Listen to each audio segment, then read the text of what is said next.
really exciting to watch Amy a couple of days ago when she was interviewing Judy. It's an amazing achievement.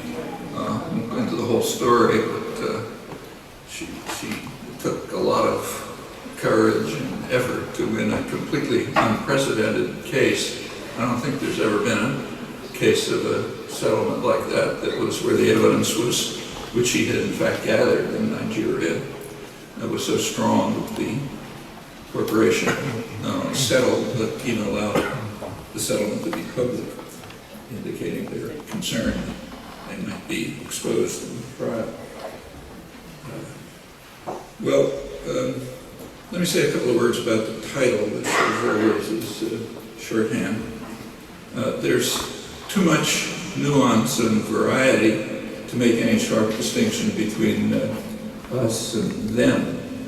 And of course, neither I nor anyone else can presume to speak for us, but I'll pretend it's possible.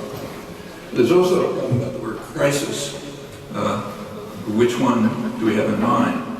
There are numerous very severe crises. Many of them will be under discussion here in a couple of weeks at the United Nations and their conference on the world financial and economic crisis.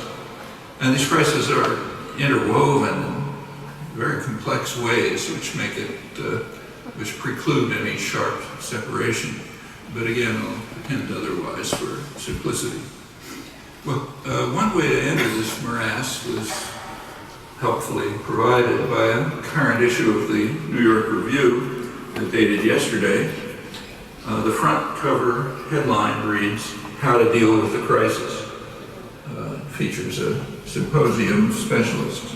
That's worth reading, but with attention to the definite article, "The Crisis." For the West, the phrase, "the crisis," has a clear enough meaning. It's the financial crisis that hit the rich countries, and therefore is of supreme importance.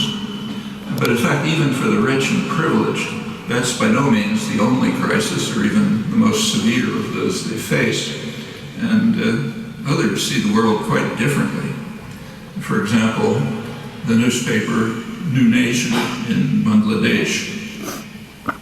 There we read, "It's very telling that trillions have already been spent to patch up leading world financial institutions, while out of the comparatively small sum of $12 billion pledged in Rome earlier this year to offset the food crisis, only $1 billion has been delivered. The hope that at least extreme poverty can be eradicated by the end of 2015, as stipulated in the UN's Millennium Development Goals, seems as unrealistic as ever, not due to lack of resources, but to a lack of true concern for the world's poor." They're talking about approximately 1 billion people facing starvation, severe malnutrition, even 30, 40 million of them in the richest country in the world. That's a real crisis, and it's getting much worse. In this morning's Financial Times, British business press, it's reported that the World Food Program just announced that they're cutting food aid and rations and also closing operations. The reason is that the donor countries have been cutting back funding because of the fiscal crunch, and they're slashing contributions. So a very close connection between the horrendous food crisis and poverty crisis and the significant but less significant fiscal crisis. They're ending up closing down operations in Rwanda, Uganda, Ethiopia, many others. They have to 20 to 25% cut in budget. And while food prices are rising and the financial crisis, the general economic crisis, is bringing unemployment and cutting back remittances, that's a major crisis.